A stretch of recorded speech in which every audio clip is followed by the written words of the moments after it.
Their entire future comes down to a coin toss. Draw a red card and it means 2 years of mandatory military service.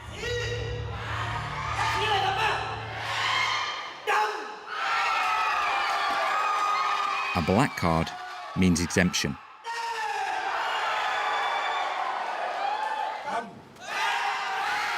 Every year, the Thai military drafts nearly 100,000 young men for military service.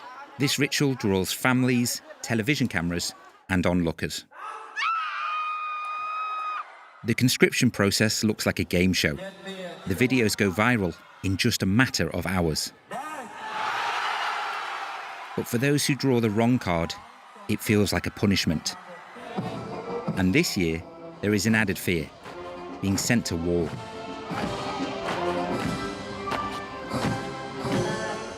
In 2025, Cambodia and Thailand clashed over a disputed stretch of border between the two countries. The conflict left around 100 dead and displaced more than 1 million people. A fragile ceasefire was signed at the end of December, but tensions remain high, and the army continues to be on alert.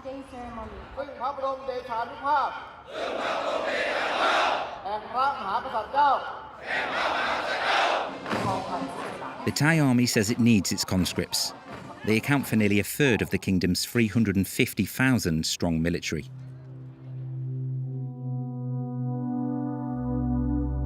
Just a few days before the lottery, we follow another group preparing to take part in the draw. At this temple, young men and their families come to pray for exemption from military service. They leave offerings to a local deity, a woman whose husband is said to have died in war. In Thailand, a country that is 90% Buddhist, faith and popular beliefs accompany life's major milestones. Conscription is one of them. Chakrit, an astrologer, advises families on the rituals to be performed and the actions to be avoided on the day of the draw. Everyone is afraid of the war, that children will be sent to the front line. That's why they turn to the gods for help. Natakit, a 21-year-old mechanic, has come to pray and seek guidance. You must keep this offering, okay?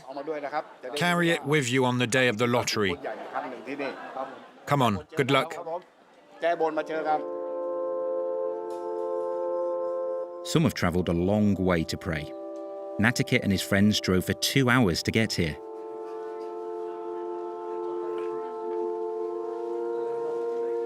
My 2 friends have already drawn their cards. They got black. Mine will be in 3 days. I have to stay mentally strong. I can't break down. If I have to join the army, I'll just have to accept it.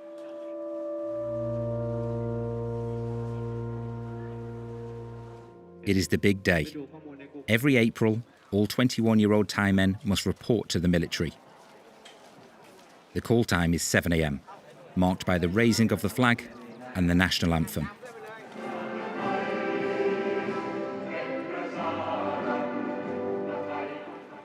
Natakit meets up with his 2 friends. They try to relax. I really want to get that black card so I can go home with peace of mind and keep working with my father. As a mechanic in the family business, Natakit earns €500 a month. In the army, he would get half that salary for 2 years. This can be a serious issue, particularly for working-class families. For the local mayor present today, the system still makes sense, though. For him, it is a way to remind every man of his duty to the nation. Some people might see this as wasted time, but I think it teaches discipline, and that is what this country needs. Next comes the medical examination. Officially, no one is exempt, not even Buddhist monks. Transgender women must report for the draft. Thailand does not legally recognise gender markers changes on official identity documents. Holding a gender reassignment certificate increases the chances of exemption. Before a 2012 law, transgender people were officially classified as suffering from a permanent mental disorder. Today's event is a major source of stress for them. Sufat, 21, dreaded coming today. I was scared before coming because it's a very male-dominated environment. I thought I would be the only transgender woman here. I was afraid they'd mess up my name or that something would go wrong. I didn't want to go to the army.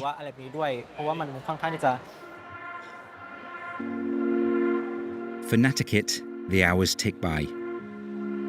The tension slowly builds. I can't take it anymore. We've been waiting for so long. I just want this to be over. This lottery ritual has existed since 1954 and follows strict rules. The number of red cards depends on the army's regional manpower requirements. Today, there are 52 red cards for 112 conscripts. These young men don't know it yet, but they have nearly a 50-50 chance of being drafted.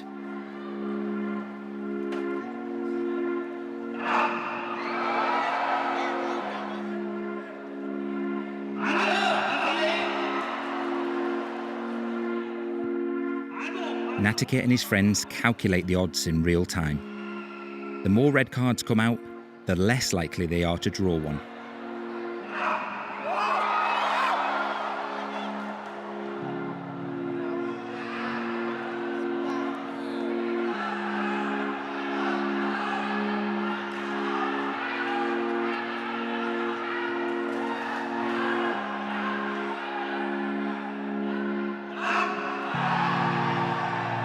Natakit will not be going to the army.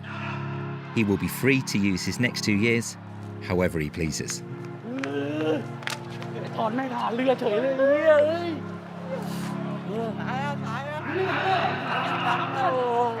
I can't even tell you how happy I am. I was so tense.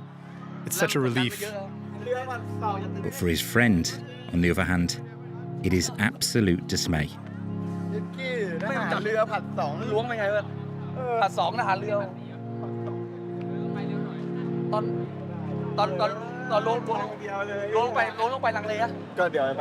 I'm really disappointed. Tonight, we're going to go out drinking. But honestly, I feel devastated. What worries Natakit's friend is not only the draft itself, but also what awaits him once the conscription starts. Behind these promotional videos, the reality inside Thai military camps frequently makes headlines for all the wrong reasons. Humiliation, severe beatings, and corporal punishment. Human Rights Watch points to persistent abuse and has documented 21 deaths of conscripts between 2009 and 2024. The most emblematic case involves Narisa Rawan's uncle. In 2011, this Buddhist monk died during his mandatory military service after being beaten and tortured by officers. There's a deep-seated hazing culture in the military. Those who suffered from it want to inflict it onto the next group, so the cycle never ends. My uncle was whipped with bamboo sticks. He had bruises all over his body. He was kicked with pointed military boots. The autopsy even revealed that they rubbed salt into his wounds.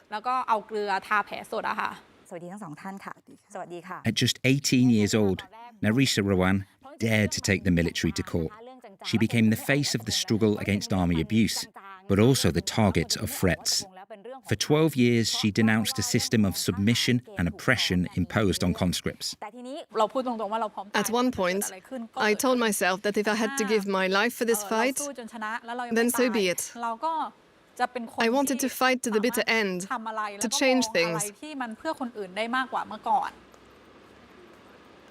Against all odds, she finally won her case in 2023.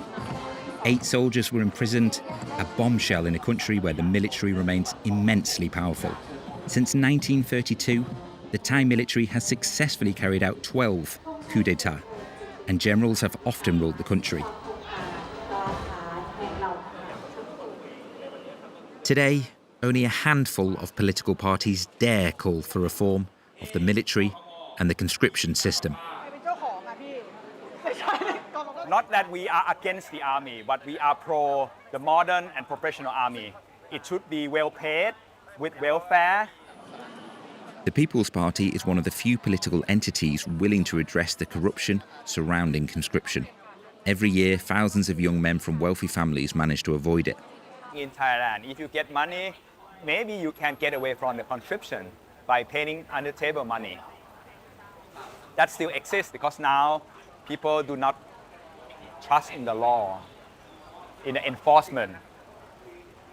Right? People who has money, gets money, can get away from breaking the law.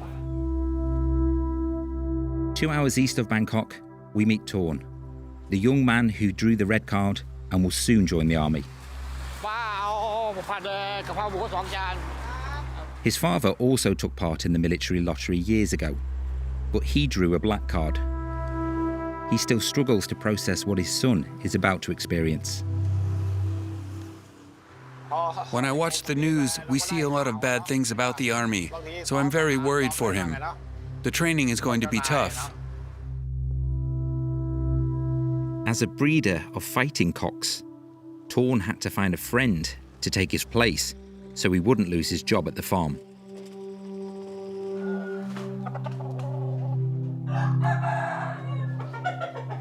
It's not fair. Rich people don't have to rely on luck. Their money fixes everything. But I don't have much money, and on top of that, I had bad luck. And with the war going on right now, it's true, the news is terrifying. Life is dangerous for soldiers. In August, Torn will have to report for his 3 months of intensive training. After that, he will be assigned to a Thai naval base. 2 years of his life devoted to serving his country, far from his family and friends.